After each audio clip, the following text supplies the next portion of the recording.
Public opinion polls are everywhere, shaping the decisions of politicians, businesses, and even the media. But did you know that up to 60% of Americans can't even tell you how polls are actually conducted? Polls can be used to give the illusion of truth, even when they're misleading. In fact, a 2019 study found that nearly 40% of all public opinion polls have a hidden bias that skews the results. Polls are meant to reflect public opinion, but often, they don't.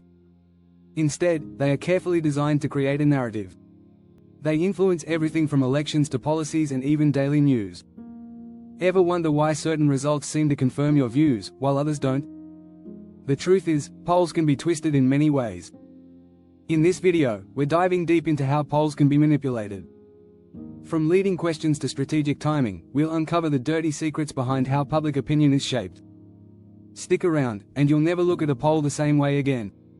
Chapter 1: Behind the Numbers, the hidden art of polling. Public opinion polls are often seen as the gold standard for understanding the views of the public. But did you know that the way these polls are designed can heavily influence the results? Polling isn't just about asking questions, it's about asking them the right way. For instance, a simple shift in wording can change how people respond. A poll that asks, "Do you support a law to increase taxes for the wealthy?" will likely get a different response than, "Do you support a law that helps reduce income inequality by taxing the rich more?" Even though both questions address the same issue, the latter uses more persuasive language. Another sneaky technique is the selection of the sample. A poll that targets a specific group, like college students or high-income earners, can produce results that don't represent the broader population.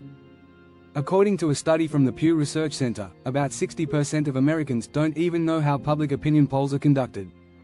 Most people just accept poll results without understanding the complexities behind them. This lack of awareness makes it easier to manipulate public opinion. Polling methods have evolved over time, and not all of them are reliable. For instance, phone polling used to be the standard, but with the rise of mobile phones, traditional landline polling has become less effective. A survey by the Gallup organization found that in 2020, only 20% of US households still had a landline. This makes it harder to get accurate responses, especially from younger voters, who are less likely to have a landline. Chapter 2: The Power of Leading Questions. Polls with a hidden agenda. Leading questions are one of the oldest tricks in the polling playbook. These questions subtly push people toward a particular answer. For example, a poll might ask, "Do you think it's wrong to break the law, even if it's for a good cause?" This question implies that breaking the law is bad, leading respondents to answer based on that assumption. Another example could be, "Do you support funding for healthcare programs that help the elderly?" This sounds like a straightforward question, but it doesn't mention any potential drawbacks or costs. In a famous case from the 1950s, a pollster asked people if they supported unwarranted government surveillance. The question seemed simple, but the use of the word unwarranted primed respondents to say no.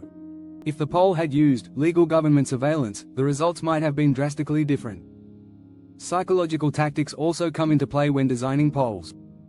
For instance, a concept called anchoring is used to influence respondents' answers. In a study by the University of California, participants were more likely to agree to a statement if it was framed with an extreme number first.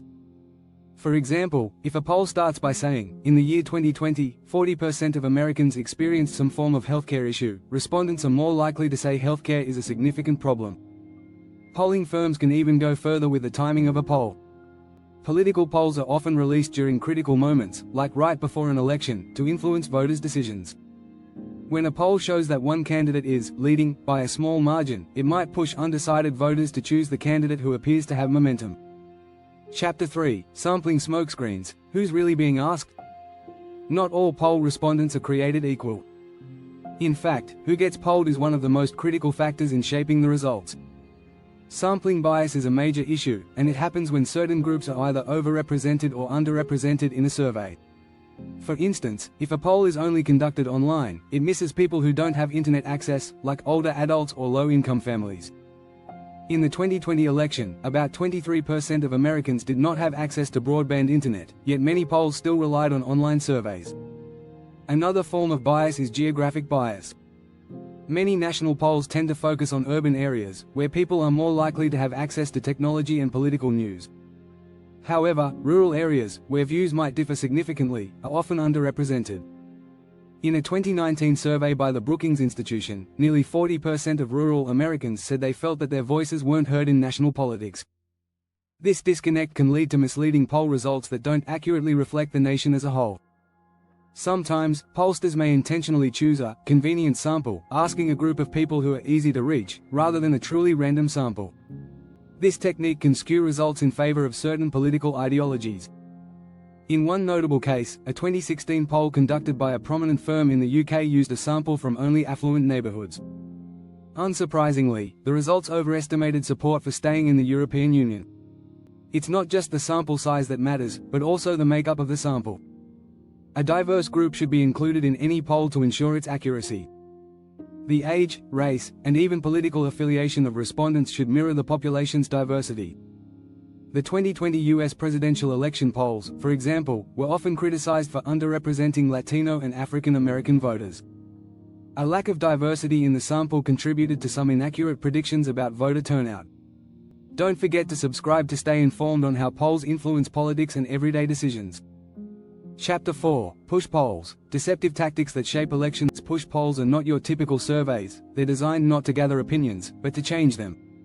Unlike regular polls, which aim to understand public opinion, push polls aim to sway it by delivering biased information in the form of a question. For example, a push poll might ask, would you still vote for candidate X if you knew they were involved in a financial scandal?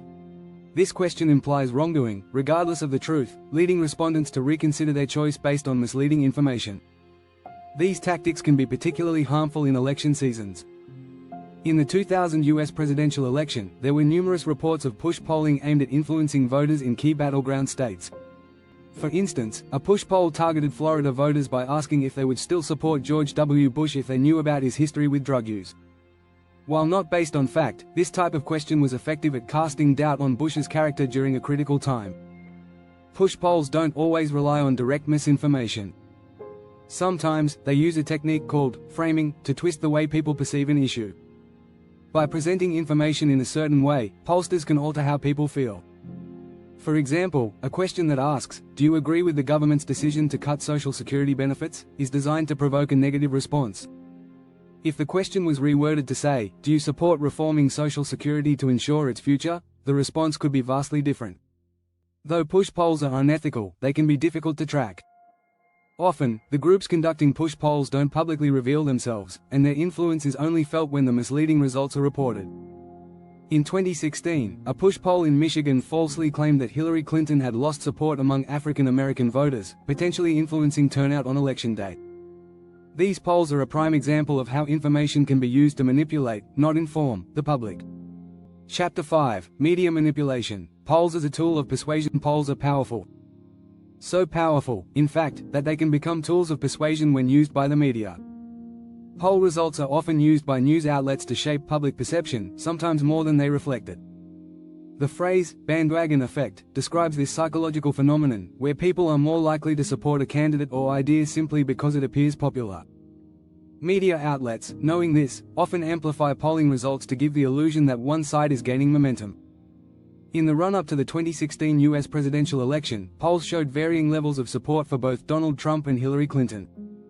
However, many media outlets focused heavily on the polling showing Clinton with a strong lead, particularly in battleground states. By constantly reporting that Clinton was the front-runner, they may have created a sense of inevitability, influencing voter behavior. In fact, a report from the Knight Foundation found that 59% of Americans believe polls influence elections, with some even feeling they force them to vote for the frontrunner. Polling is also often used to drum up support for particular narratives. In one case, a 2018 poll conducted by the National Public Radio showed that 56% of Americans supported universal healthcare. But if the poll had instead asked, do you support the cost of universal healthcare being paid by increasing taxes, the results might have been vastly different. The media's use of selective polls can manipulate what people believe the majority opinion is, even when that isn't the case. An interesting tactic used by media outlets is the framing of margin of error. When poll results come with a margin of error of 3%, the media may report it as too close to call, leaving viewers uncertain about the actual outcome. In 2020, for example, the final pre-election polls showed Joe Biden leading Donald Trump by an average of 7.2%. However, the media framed the race as closer than it was because of small shifts within the margin of error, making the election appear more uncertain than it truly was. Be sure to subscribe to explore more about how media uses polls to create narratives and influence our decisions. Chapter 6: Polls or Propaganda. The fine line between influence and manipulation. Polls can be incredibly useful tools for understanding public sentiment, but they can also be misused to push agendas. In some cases, what starts as a tool for information gathering quickly crosses the line into propaganda. One way this happens is through selective reporting, where only certain results are shared, leaving out contradictory data.